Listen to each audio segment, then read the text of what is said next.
Is it awesome? Hi. So my name is Tergel, and I'm here today to talk about my new venture, which I'm calling Playful Presence. So, just quick background: I'm a designer at Apple, and I work on the tvOS UI design. So my job is to think about content and how we people watch videos and people watch movies. So I've done a lot of research into the history of television and the history of screens. Really is really the first screens that we saw were, they were analog at first, and it was the little radio screens, but it starts to really develop with Wait, so what was on the radio television, screen? What was on the radio screen back then? or like dials, Oh, right? okay, got it, got it. That like really premature screens is what we'll call it. Really just like information output. But the more compelling parts really come when there's motion and elements that are characters and environments. So film. And then moving forward to today, these screens that have taken over the world, for lack of another word.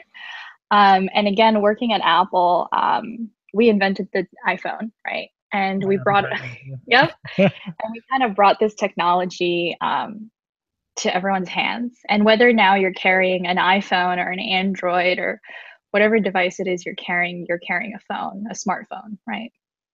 So what's interesting about the TV space and what I work on is that the TV is not personal. It's actually a really large screen that captures everyone's attention in the room. And I specifically chose this path to work for TV because I wanted to focus in on using technology to bring people together. And one of the things that I've been seeing over the past 10 years, and I'm sure everyone else has, is these small screens are actually isolating people. And a lot of the tasks that we have to accomplish require us to put our attention on just the phone and nothing else. However, in terms of collaboration and then also watching movies, we like to get together with our friends and watch something.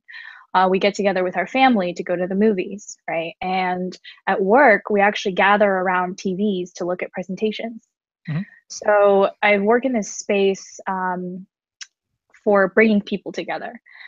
But then on the side note, as an artist, I've been making art about these screens. And that's kind of where all of this comes to what I'm currently calling today as playful presence. But over the past 3 years, while I've been working as a UX designer, sideways, I've been working as an artist, and I've been documenting what I've been seeing. So it started out with sculptures of people on phones. I have one right here. And how did you find these people on phones to sculpt? I thought it was funny. So they're like what, 3 inches? So they're small. They're like, Have you posted these online? I haven't seen these. Are these on your yeah, Instagram? they're on my website, which is tergel.com. Yeah, I'll put a link to everything here. I've not seen this. I've seen some of your other art, but I've not Oh, seen you these sculptures. haven't? Yeah, you So should put these them up. Yeah. guys, so these are from April 2016. So a year and a half ago. And I just wanted to make these because I wanted these action figures to forever be on a phone, right? Because now that I've made these inanimate objects, they're forever on a phone, and no matter what I'm doing, they're ignoring me, right? And there's two phones, right? Yeah, so this one's Polly. Polly's very busy. I also have I have a smaller one, or not a smaller one. I have more funny, cheekier ones. So this guy's Santa Claus. So Oh wow, Santa Claus is he's a checking little his bit, phone. yeah, he's checking out the naughty nice list. I think he made an app for it. It's like So a swipe left right thing, right? naughty nice, yeah. Yeah, I actually have But two phones here too. This is not planted. This is my this is a 6S and this is an 8S. Wait, 8 plus, sorry. This is a 6 plus and this is an 8 plus I just got because this old one, the screen shattered and I got a mhm. repair screen, but it just didn't work that well. So I gave Apple a bunch of money. But yeah, my old phone, my 6 plus still works. It's just that I got a new one because it's been a few years. And yeah, so I'm that two phone sculpture person as You're well. Polly. Yeah, exactly. That's exactly me. I think for work, a lot of people are like that too. And again, The nature of this conversation really is going to be very free flowing because I don't have a thesis yet, right?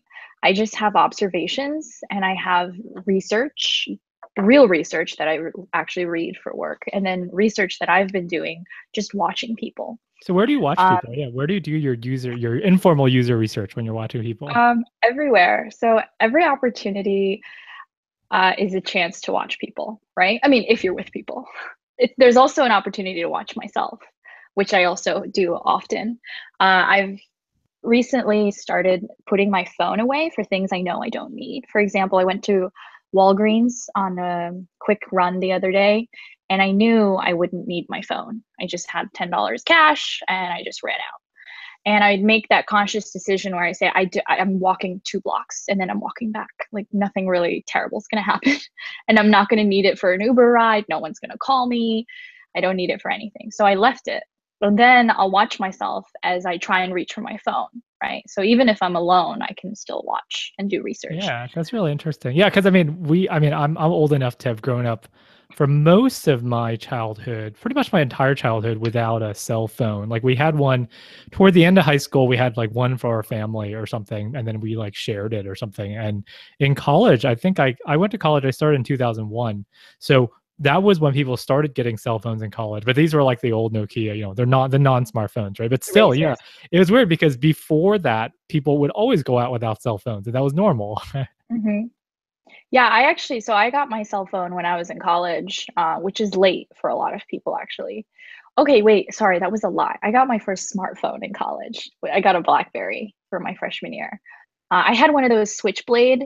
Do you remember those? Yeah, It was like a yeah. Nokia Switchblade in high school in my senior year. But yeah, and it is a different experience too of when you had phones introduced into your life too, right? Yep. But people also think that it's a young person thing, like being on their phones. But I'm actually realizing more and more that, so it's backing up a little bit. I have this, it's not a theory. My realization about phones is they're actually the only thing in the world that really doesn't discriminate, other than like air.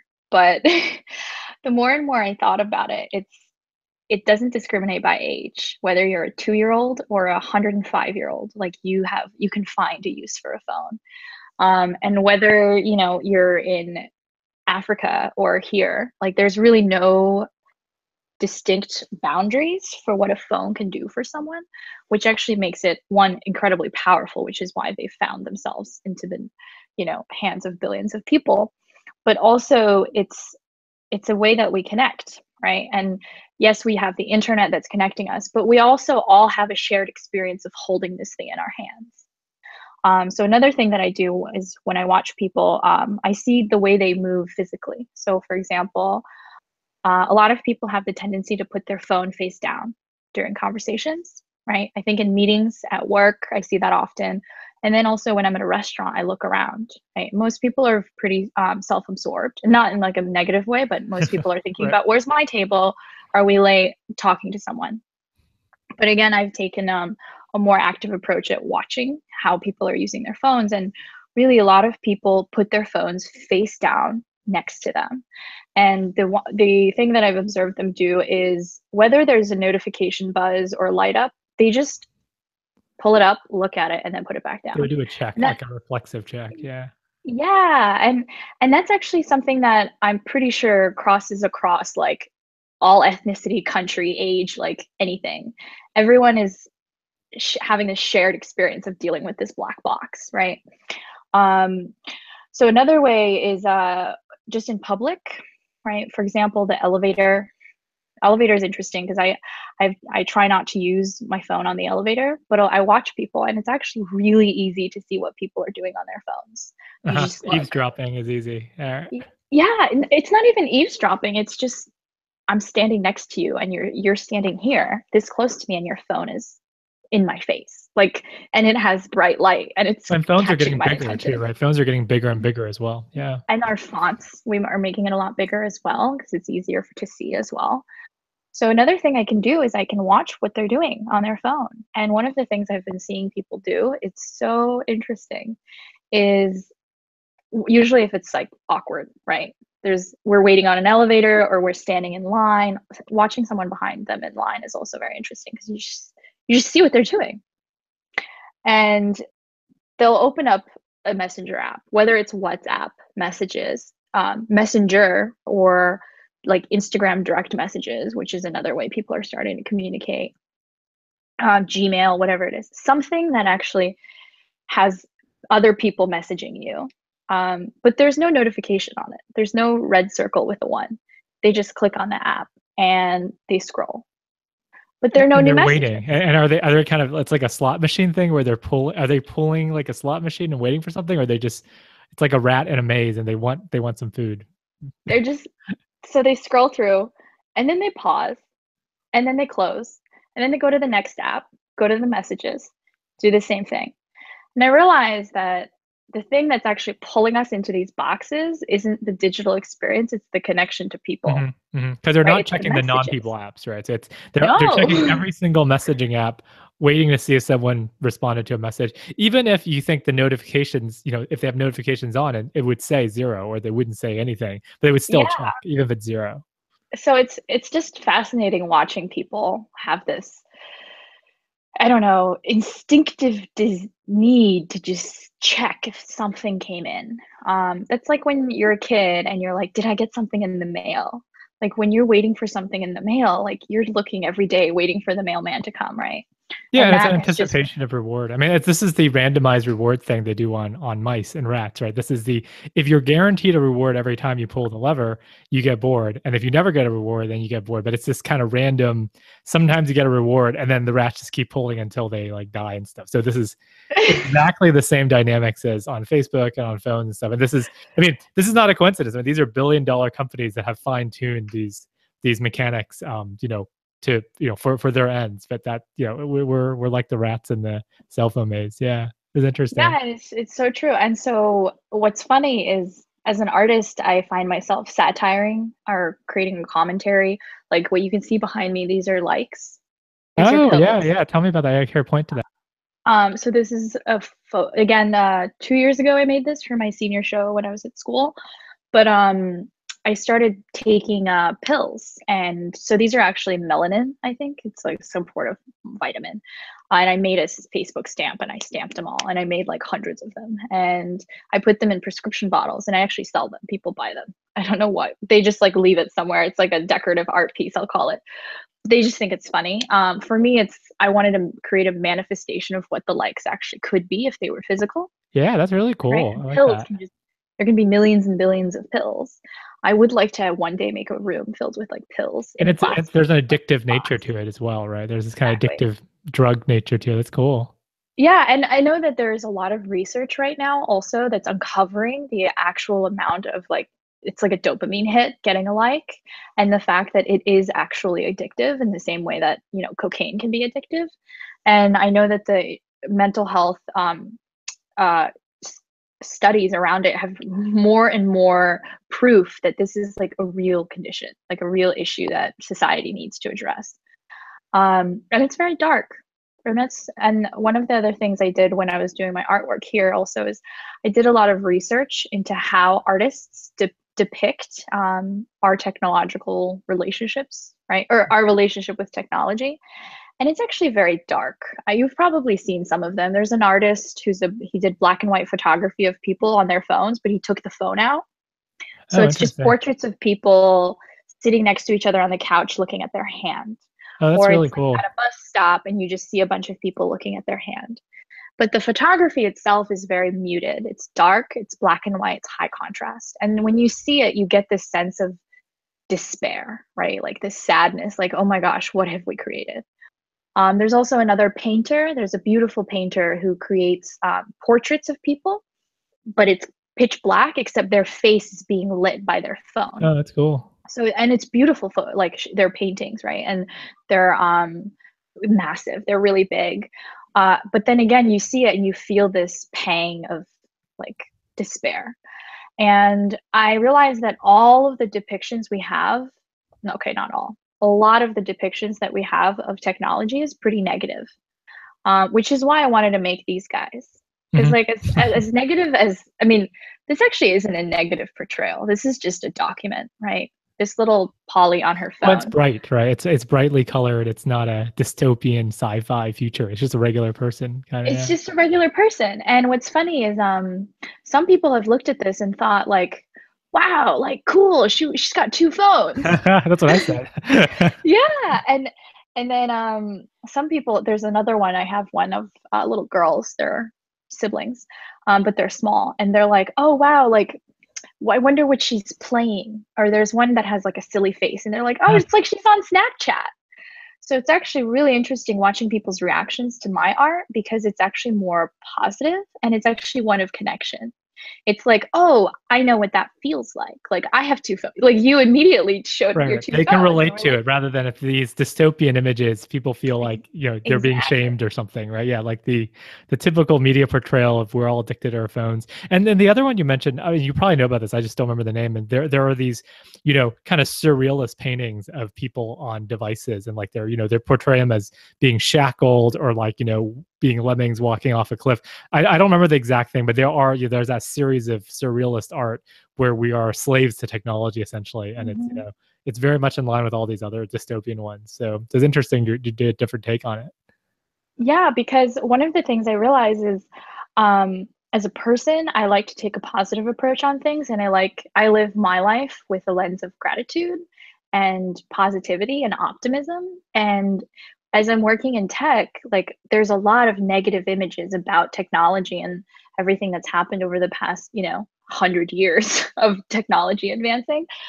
But I just saw a lack of appreciative, like fun art that really actually showcased, hey, like this can be fun, right? This can be more comical, or this. And again, some people may look at it and think more negative thoughts, but that's on their personality. That's their interpretation of the art. I wanted to create something that was a lot more open and positive and playful, right? And again, going back to playful presence, which I still haven't talked about much. Yeah, well, that's a good segue into. I mean, I guess before you go into that, you know, tell me about what the time you spend on your art, right? Given that you have a full-time job as well, you know, how do you split that time and energy? How well, so I consider myself an artist first and a designer second, and I consider my work at Apple as research for my artwork. When I was doing art, right, full time at U of R before I started doing computer science, I when I found tech and UX as a option to go down, it really made me realize that I could help build the technology, right? And if I can help build the technology, I can make sure that whatever commentary or opinions that I have about technology, as a designer, I can build that into the experiences. And again, I've always seen technology as a path for creating more human connections and making life better for people, and making it so that the tasks that we need to accomplish as human beings are easy, out of the way, so that we can go on doing the things that we should be doing, like dancing, or, you know, meeting people, or making films, whatever that, or, you know, hanging out with our grandchildren. Doing podcasts. Doing exactly, so that we can actually have a conversation and the technology is completely invisible. So in terms of how do I have the energy and time to do this, I try really hard to manage my time. I go in breaks. So I like to do sprints, like 1 to 2 month sprints, and then give myself time off. My approach has been 2 art projects a year. And I think I've stayed true to that so far since I've graduated. It's been 2 years, and I've had several projects. I have one coming up right now in December, which is the FOMO sapiens, which is a little succulent holder, I'll call them. But again, it's actually related within the same realm of talking about technology.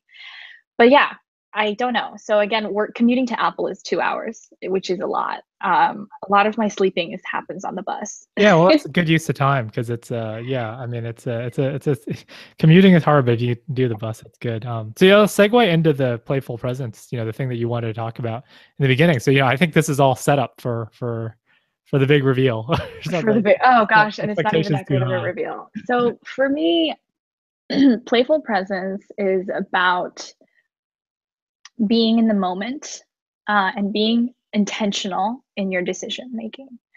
And what I've been seeing in the tech world is apps and operating systems and experiences that are built to fool your mind so that you're making unconscious decisions, right? Like we don't actually choose to sit down for 8 hours and watch a TV show on Netflix. We choose to watch that first episode. And then the technology and the content sucks us in. And a lot of the times after those 8 hours, we find ourselves feeling guilty, right? Well, same thing with the Facebook and the messaging and all the addictive nature of all these apps. Yeah, that's great. Exactly. So when I'm seeing that person scrolling through their messages app, even though they don't have any notifications, there is no presence there, right? There's It's not a lot of autopilot. It's kind of attention like an there. autopilot. Yeah. Exactly. And I think that it's a really, really hard battle for our fickle minds to fight against the riveting, like intensely like saturated screen. We think there's an even playing field of like our minds are strong enough to defeat this screen. But these companies are funneling billions and billions of dollars into making it so that we can just suck you in and override And they your have many decision making. professionals doing this. They have many professionals who are skilled at doing this, and their money, their business model rides on it. Yep, that's right. Exactly. And then another part of it is most of most of the businesses starting now are software businesses, right? Whether that's an app or a website or an online service or e-commerce, it's just no longer incentivized for you to make physical goods. Like it's just cheaper to make digital goods, which means our society as a whole is just moving towards digital experiences, right? And then in those digital experiences, I've talked to a lot of designers here, especially in Silicon Valley. I get to talk to people at startups. I get to talk to different types of designers. There's literally specialists that that study retention and how to use graphical language, how to use UI, how to use the elements on a screen to keep you there for as long as possible to drive revenue. And playful presence is kind of a revolt against that, which is let's actually take a step back and try and be more mindful and intentional in the experiences that we have online or on your computer, not necessarily online. And let's actually start to navigate our digital relationships with our phones, iPads, TVs, computers, watches now, which is a lot more common. Let's actually devote some energy into managing that relationship. I don't know how that happens. That's where playful presence as a brand or company or movement, whatever I want to call it, it's really not defined. It's really just for me to say, hey, there's this big issue of our digital relationships and our inability to monitor our behavior, be conscious of our behavior. How can we start making movements so that the decisions we make on our digital world is intentional and you're making it with purpose instead of just being pulled in? And so there's a couple different ways to approach it. One of them is by artwork, right? The artwork that I'm making falls really well with it because these sculptures actually can become physical objects in your environment that remind you about your experience. And it does so in a way that's not punitive or right, and judgmental, right? Yeah, that's right. Exactly, Yeah. judgmental. I think it's judgmental and then punitive, where you like punish yourself. Yeah. So that's where these started, and then more recently, these sculptures are more art pieces. Recently, I've started moving towards. I'll show you this guy here. These little guys, which are succulents. So they're plants. They're plants, yes. Or pencil holders, or a mug, right? And they're a little bit goofy because they have phones in their hands. Yeah, I like that. I've made about 100 of these over the past year and a half. Just because I just thought they were funny, right? Like these now, like not even plants have something to do on a phone, kind of. Exactly. They're waiting around for all day. They're bored in the house. Exactly. But then that's funny. I like that perspective.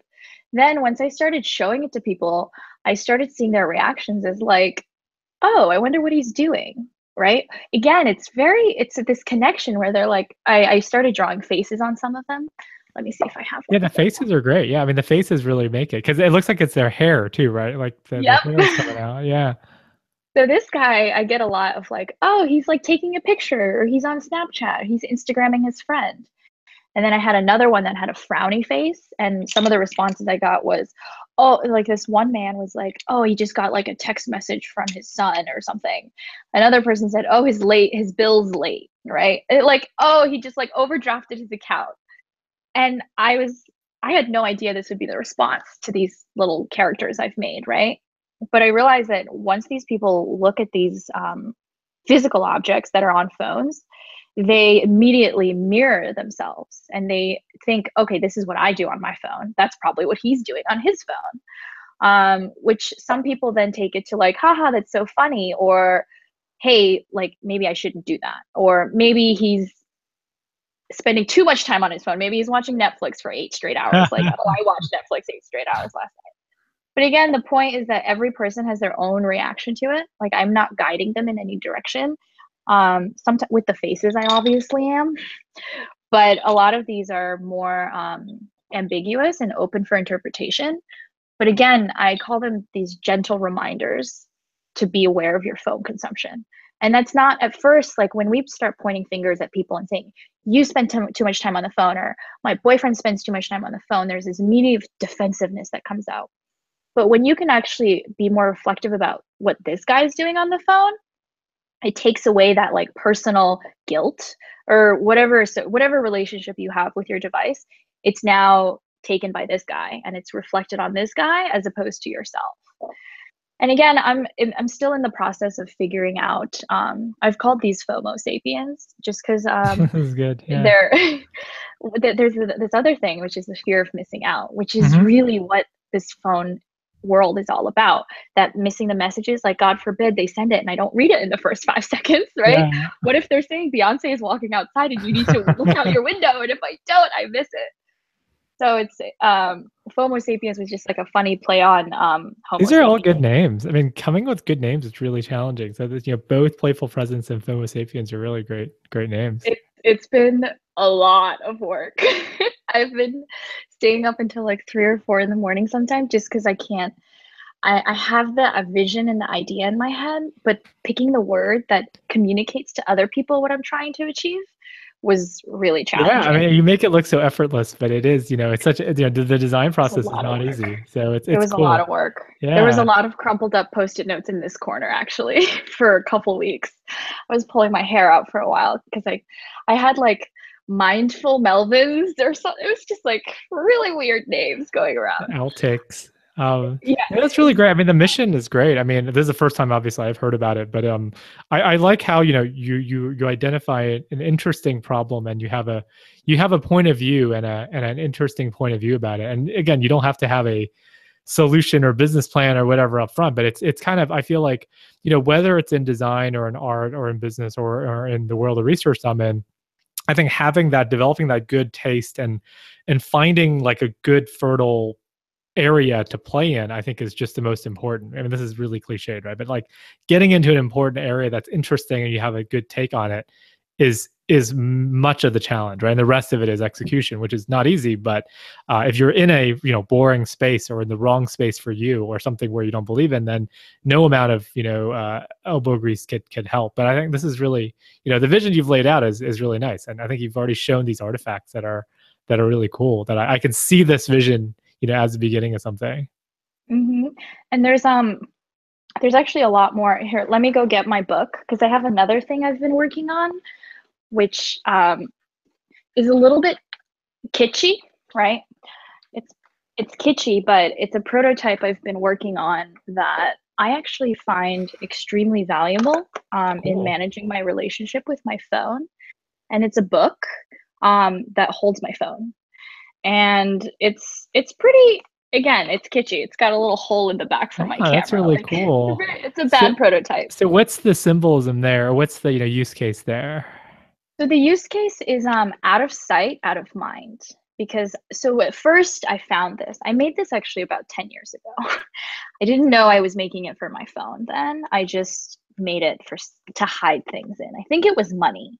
It was to hold money in it. See, you can see it So you made a secret, compartment inside a book. Okay, but it wasn't for the phone back then. Then I got this new iPhone 8, which is huge, right? This is my first time having a Plus, but I love this phone. And I was looking through my stuff. I found it. Boom! It happened to fit. Fits. Yeah, it's So magical. This was over the summer. And then I thought, okay, that's funny. I'm just going to start carrying it. Then I would forget my phone places. So this is what would happen. I would put it down during a conversation, not check my phone, because remember, my mind, even though I know it's in there, it forgets that it's in there. Because you don't see it, right? Yeah, the cover is covering it. And then usually when I put it in my pocket, because these things are so damn big, like I feel it there. So I also find myself reaching for it in my pocket. But now that it's hidden behind a book and you and I have an hour-long conversation, I just walk up and get out and leave. And I forget my phone. And what's funny there's two things there. One, the fact that this seemingly innocent phone case has actually deterred me from interrupting our interaction from looking at my phone. And two, security wise, usually when I come back, it's always there because no one's going to steal an old book. So have you left it out? Like when you're out, you've left the book down on somewhere? Or is it only at home? It's happened about 2 or 3 times. So one time, so I leave it at meetings, which is fine. Like no one's going to steal my phone. Yeah. But I was in Brooklyn a couple weeks ago and I was in a thrift shop and I was actually trying on some clothes. So I put my phone down. And then my friends and I walked out and I actually had genuinely forgot that I put my phone down. And then I came back a couple hours later and it was still there. And the book was still there. No one like picked up the book and put it in the lost. No one even picked up the book. Yeah. It was it was in a thrift shop. They thought it was part of the decor. Exactly. So it's pretty funny. And then like other times I've left it at like a counter, when you order food and then I walk away and then like 10, 15 minutes later I come back and it's still there. Yeah, but again, so that part I don't really care about. The part I do care about is the fact that the fact that my phone no longer exists when it's in this phone. It's just a fact. And again, you don't really feel it until you start using it. I've had a lot of people exclaim like, "Oh, that's such a cute idea," right? Like because I carry it around a lot, and I have some friends that I want to try this out with, because this is another thing is. Maybe it doesn't have to be a book, but it is essentially fooling your mind, right? For that specific, for wherever you put your book or however you use your phone. There's also a second thing in play, which is the act of opening the book. Because like opening a book is making a commitment to start reading a story or book, right? So the historical notion of like opening the front flap, every time I catch myself being like, oh, I'm reaching for my phone. As opposed to when your phone's just face down on a table and you like go like this, it's become second nature that you don't see that you're checking your phone every 5 minutes. Whereas now that it's behind this book cover, when I reach for my phone, I'm like, oh, do I really? It's a lot more purposeful. Yeah, it's a lot more. Yeah, again, this is the presence thing, right? It's a lot more purposeful. Exactly. You're kind of tweaking your environment and surroundings so that these actions you actually have to think more about rather than being so autonomic. Yeah. Yeah, and that's not a new idea, right? Like that's existed for as long as humans have existed, and thinking has existed. Like I know some people put, their hot sauce at the top of the shelf to make sure that they like really think about whether they need the hot sauce or whatever condiment they're not allowed to eat all the time, right? Another thing also is with these guys, these are almost like crosses, right? Like people wear jewelry, people wear necklaces, people put altars in their home, they put art in their home to make them remind themselves of something. Here, I just happen to be touching on the specific phone usage. There's also another lens here, which I'm going to get into a little bit because from a mindfulness and like consciousness perspective, I've done a lot of explorations in meditation and being mindful. And I actually grew up in a very religious exploratory home. We were Mormon. My mother was Hindu. We moved to Christianity. Like we were Buddhist. We tried like all the religions because my mother was looking for something, right? And each time she would try. So we were Hindu for about 5 years, and I learned how to meditate under this guru when I was 9 years old, and we did it until I was 14. At which point my mom said, "Do you still want to do this?" I said, "No, I'd like to start eating meat and not be a vegan anymore. 5 years is a long time when you're a kid too. I mean, that's pretty Yeah. formative. That's really interesting. And we used to do seva, which is this, like, it's a word that means good service, but without requiring anything back. So like every day I would do an hour of meditation, an hour of seva, which is just like doing something for purely the goodness of doing it. And then when I was 20, I'll say 19, or I was 19, I also did this spiritual retreat for 60 days where I learned this form of meditation called praise, love, and gratitude. And that kind of is an approach. It's a scientific approach to retraining your mind to be more positive. And I became like an expert in it over the course of 60 days. Yeah, where was that retreat? It was in Seattle.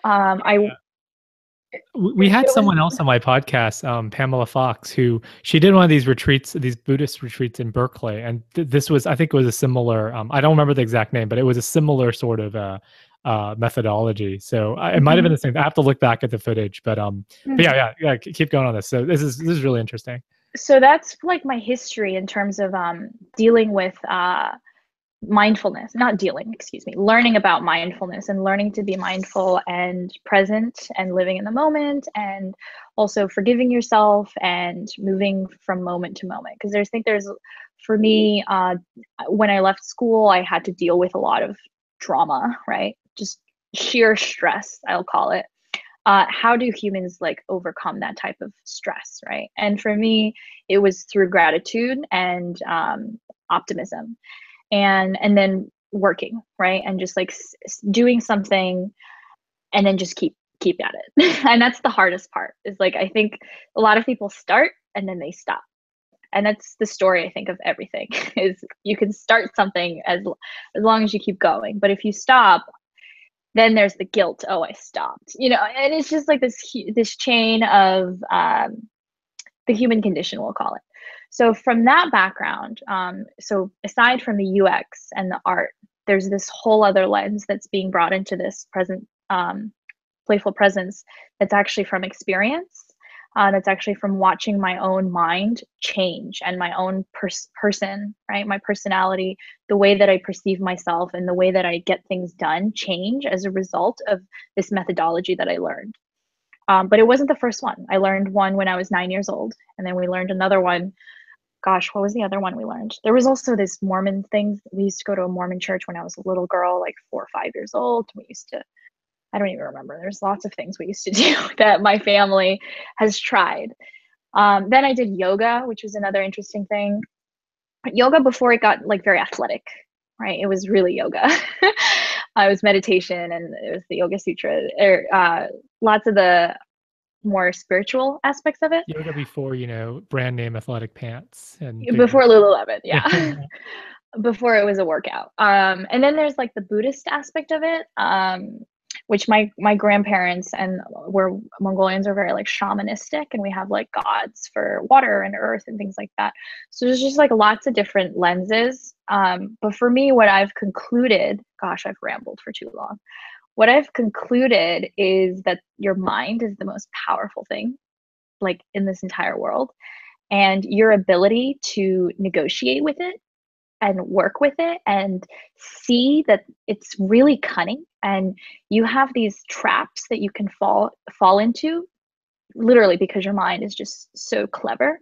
But if you can catch those moments, or if you can be conscious, if you can be present, right, and you can actually be forgiving of yourself, which is also why I wanted to use the word playful, because it's not too serious. Like, you can always just change, and you can always just take everything with a grain of salt and just say, let's relax. Like, I can change my decision the next time I reach this, versus trying to cover, maybe the past 40 years of bad decisions you've made. La da da da da. So then there comes the playful presence, which for me is actually the movement I want people to come into, is being more mindful and intentional, and actually focusing on their mental state. But I realize that my experience going through this journey, a lot of people aren't into that heebie-jeebie spiritual stuff. My dad was very much against me going to the spiritual retreat. My friends, I had really respectable friends who would dismiss me as soon as I started talking about, like meditation. And I know it's really trendy right now, but 5 years ago, it really wasn't like this.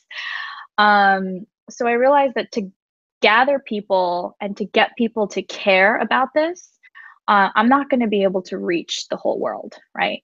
However, I can reach the whole world using their phones, right? And if I phrase it as mindfulness about your technology consumption, I'm actually bringing them along a journey about being mindful and purposeful in their entire lives, not just with Mhm. their digital Yeah, this is consumption. just a way to get in because it's something people relate to, right? And this goes back to the other thing, Exactly. but it's less judgmental. It's not like you have to change the whole way you do everything. Don't eat potato chips or whatever. It's like just the phone thing. That's just a small thing, and it's kind of playful. We're not gonna judge you and such. And so it is. Yeah, I can see that being the vector or the avenue by which you kind of reach people in that way. Yeah, and I think it's something that a lot of if I was to go out and say it's, let's be mindful and intentional and purposeful and reach a higher level of consciousness, I'm not going to get as much attention, I hope, right? As something like, hey, let's get off our Hmm. phones. Or let's just be more mindful of our digital experience. Because I think another thing I do is in Ubers or on the buses or in line, I try and talk to people and I ask them, like, hey, what are you looking at? What's your favorite app? That's a great question to ask Mm, people. They always have interesting. something amazing to say. Interesting. And that gives me context into the fact that whoever I'm asking, they have something to say. Oh, you have to check out this app, la la la la, right? And again, it goes to show that this transcends like race, age, ethnicity, anything. Anyone and everyone in the world has the same relationship with their phone, and they're all learning how to manage it in different ways. But I think playful presence can be a place for people to have tools or services, products, whatever it might end up becoming, to Yeah, help it's a them manage mission. that. Yeah, I mean, I view this as a mission rather than a product or an app or a thing, right? Mission, I like that. I mean, for lack of a better term, it's a theme. Yeah, I mean, I guess, mission might sound cheesy, but it is what it is, right? Uh, it's a point of view you have about the world that is unique because you've been doing user research for this and need finding for the past few years, right? As in a Yeah. natural throughout your art and throughout your just being observant and talking to people and stuff. And that's really interesting that the asking people about the apps on their phone is a universal icebreaker. Just like if you're in a bar, in a sports bar, asking people about their sports team or something, right, was an icebreaker. So it's interesting because not everyone's into sports, but everyone is into their phone and into some app. Yeah, it's pretty cool because that's another thing I've noticed is people are very defensive. Even when you're not actually saying anything against them, if I say something about people's phone usage, they'll say, "Oh, I'm not on Facebook," and I'm Right. like, "I wasn't talking about you or Facebook." But there's this big generalization that most people who are on their phones are on social media, Hmm. which actually I don't think is true. Like some people are obsessively checking stock apps, and some people are on eBay trying to score an auction Yeah. bid win, right? And some people are on YouTube watching videos of, dogs. Right, right. So people think that it's social media that's actually pulling people in. And yes, that is a large part of it. But actually, our phones provide a very unique need for us. And like each person has their own relationship. Like for me, I Periscope, and yeah, Hmm. and you've seen some of my Yeah, yeah. Periscope. Like if you look at my phone usage, it's like 60% Periscope Hmm. Hmm. because that's what I'm doing. But then for other people, they think like, oh, she's on Facebook. It's like, Right. granted, that might be considered social media. My dad is on eBay bidding for car parts, like majority of the time. Wait, what is he And my bidding mom, for? What is he bidding huh? for? What is he He's into bidding for? car parts. Ah, car He parts. likes to build cars. And my mom is watching spiritual videos for Uh-huh. literally 4 hours at a time. Yeah, But if yeah, you ask, she doesn't have a Facebook, right? She doesn't have social media. She doesn't even know how to text half the time, it seems like at least. yeah. So there's this other big thing where I want to also dispel or not just show that like not everyone's relationship is about showing off their lives on Right. Instagram or It's not Facebook. like the Black Mirror episode or these these dystopian shows where everyone's just obsessed with social media and likes and everything. It's really a medium for people to express themselves and to follow their own obsessions, right? If you're into eBay, into Exactly. stocks and stuff. And So that's what makes it amazing, right? Like some people really can just like dive really into their stocks and figuring out when things are going to happen. But what they're doing has nothing to do with, posting pictures of themselves looking great Mhm. on Facebook, which is what everyone thinks the world is about. Right, right. So, and that Yeah. might be what the young people are doing, but again, I don't. Yeah, they do these surveys. I mean, this is interesting. I mean, you can look at, I mean, the Pew Internet Society or whatever, they do these surveys of internet usage. They do these phone call random surveys of the US, and they do like, they have this Pew, it's like PEW, like they have these Mhm. Pew Internet survey every year of how many people are on cell phones, people of different demographics, socioeconomic classes. I don't know whether they survey what apps they use on their phone, but I'm sure they do a lot of these technology surveys. So that could be a cool thing to look into. But or even from our artist perspective of making art that expresses that, right? I mean, expresses that point of view of not everyone's hunched over taking selfies themselves. There are going to be people who Mhm. are looking up really, really different things. So, Yeah. Or even just there's the other one, which is like FaceTiming your cousin in yep. Pakistan. Like that's amazing, right? Yeah, and using that to actually connect with people, and that it's not, the message that one of the messages you're trying to get across is that it's not all negative and dystopian. It can be positive if you're mindful of it. And I guess I want to end on one related note here. I'm glad you brought up the mindfulness thing because, we have a few minutes left, and I want to get your thoughts on, there are these popular mindfulness and meditation apps, right? There's Headspace. There's these apps where they want you to practice mindfulness for 10 minutes or 20 minutes a day by going on the app and then closing your eyes and doing the routine. But for you, it seems like your mission isn't to have people zone out. It's to have people, be aware of what they're doing in their everyday lives. So what do you think your relationship is with these sorts of technologies that are trying to get people to be mindful by just explicitly doing meditation? Yeah, so I actually, do you know who Dan Harris is from 10% Happier? He has a, Yes. so Yes. I think one of these names. he Yeah. was an ABC anchor Yeah, who who had started like a panic attack, right? Yeah. Yeah, so I actually met him 2 weeks ago, and I asked him this question. I said, Uh-huh. So if you want to if you want to create people who are more mindful and happier, 10% happier, like, why is it that I have to sit down for 5 minutes to do it? Like, are there other ways for me to reap the benefits of what you're selling, right? Without having to dedicate 10 minutes every morning or every night to do this. He dodged the question. He said, no, it's important for you to have that like practice. But I think it's a question that we talked about it afterwards. He said, we don't know, right? Like, Mhm. this is a question that everybody is trying to answer, or at least in the space, right? We know that maybe by 10 minutes of your time, you practice mindfulness, it'll slowly seep into the conscious moments of your life. Right. And that is what, from my experience with meditation, they do teach is like you're actually teaching yourself these skills so So you that. can observe your own breath and movements. Yeah. So the Headspace app, that's what he kind of says a lot, right? The guy who does Headspace, he says it's not just 10 minutes a day. It's, pay attention while you're sitting and standing for the rest of your Mhm. day and And such. we're Yeah. building that muscle. Like the Yeah. more time you spend paying attention to your breath, sitting still, the more likely you will when you're doing something else and getting yelled at by your boss and you think, oh, let's, take a deep breath.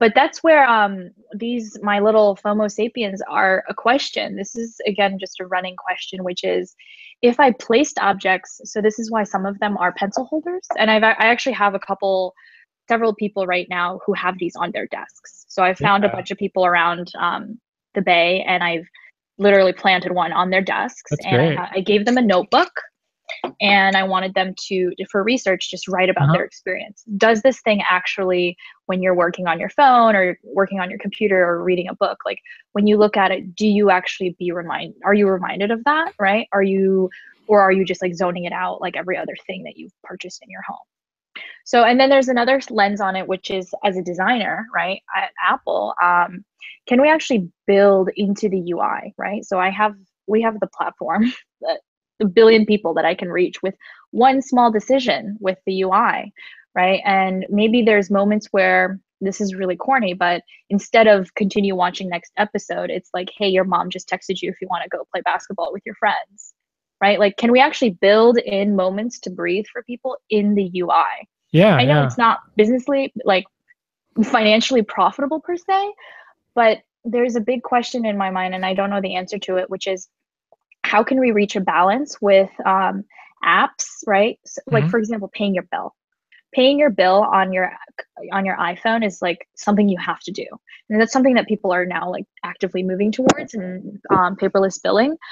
And what if actually the highest earning app in that space is actually the one that could help you do it the most efficiently in the shortest amount of time, versus all the apps that maybe give you ads, right? Or like make you stay in the app longer so you could buy another credit card or something, right? There's this question of, can we reach a balance of the UX is so good that it takes you 5 minutes and people are actually willing to pay that app more money because it only takes them 5 minutes, versus right now the trend towards apps is longer screen Is time keeping equals. you, it's keeping you. Yeah, it's interesting that they mentioned that, because with the early Google days, this is a long time ago.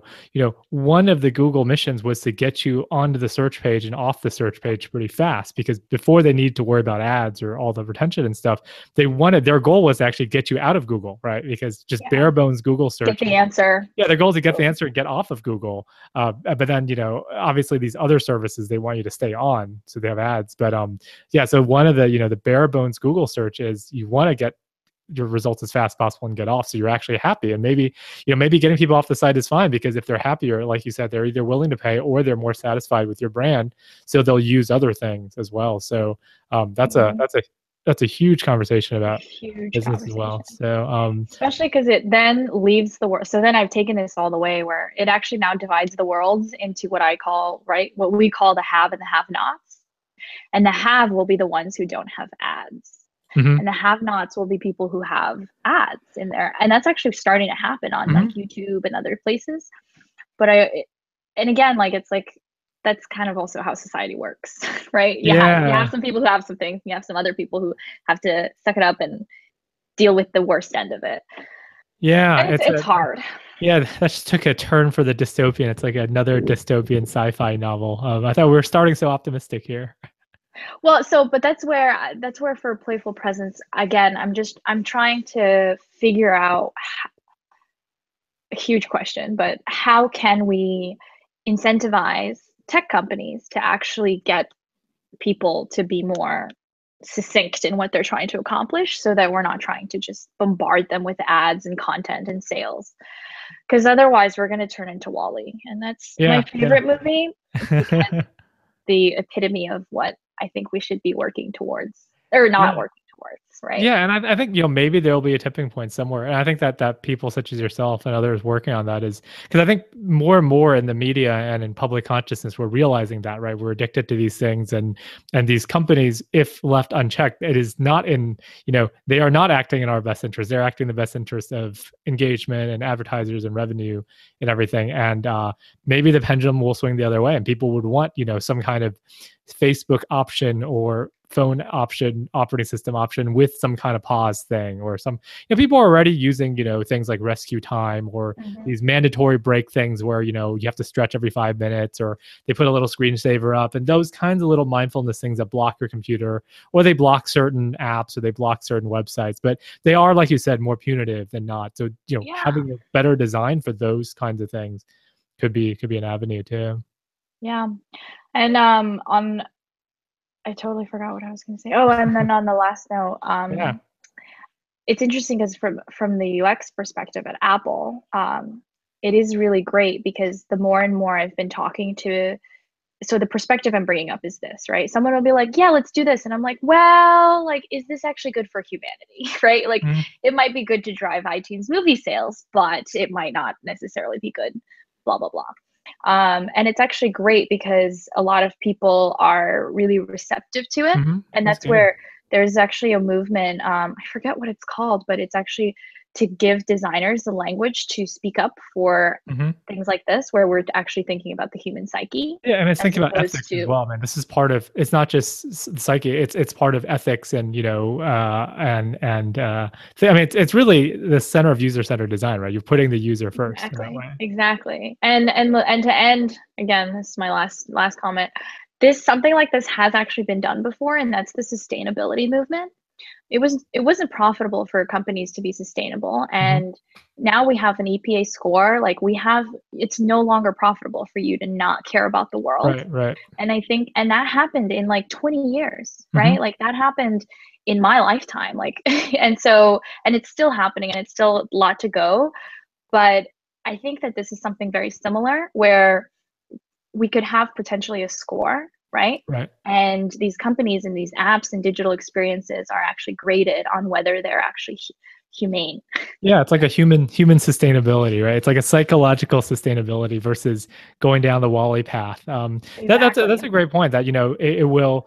A lot of these things start bottom up, and then they kind of drive policy, and then they kind of bubble up to the federal level where they enact policy. But they only do that because there's enough demand from the ground up. So you're kind of by appearing on this podcast, you're on the forefront of this, and you're going to reach millions and more fans.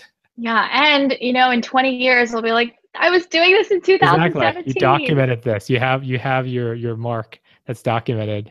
Yeah. Thank you for letting me have the place to do it. Yeah, it'll be great because once this is on YouTube, it'll be like filled with ads all over it, right? It'll just be ads for everything right over with pop-ups and banners and monetization and everything. But thank you so much for coming on, and we'll talk a little more offline. But thank you so much. Bye. Thank you. Alrighty.